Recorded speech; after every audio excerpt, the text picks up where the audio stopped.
Hello guys, আমি আছি ইন্টারকন্টিনেন্টালের ভিতরে সুইমিং পুলের সামনে।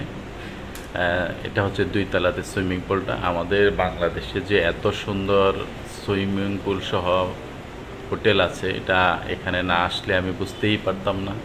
কারণ আমি সিঙ্গাপুর গেছি, অনেক জায়গাতেই গেছি, কিন্তু আমার এত ভালো লাগে নাই। এখানে বসার পরে শেষ বিকালের সূর্যটা এখন অস্ত যাওয়ার মতো অবস্থায়, মানে এই সময়টাতে আমি এখানে আছি। এটা হচ্ছে কফি শপের সামনে। এখানে কেউ একজন ফরেনার এখানে করতেছে, সুইমিং করতেছে। এবং এখানকার লাইটিংগুলা এবং জায়গাটা এত সুন্দরভাবে ফুটিয়ে তোলা হয়েছে যে আমার মনে হয় না যে এত সুন্দর ডিজাইন, এত সুন্দর আলোকিত জায়গা আমি পৃথিবীর কোনো দেশে দেখছি। আপনারা এখানে না আসলে বুঝতে পারবেন না জায়গাটার সৌন্দর্য কত।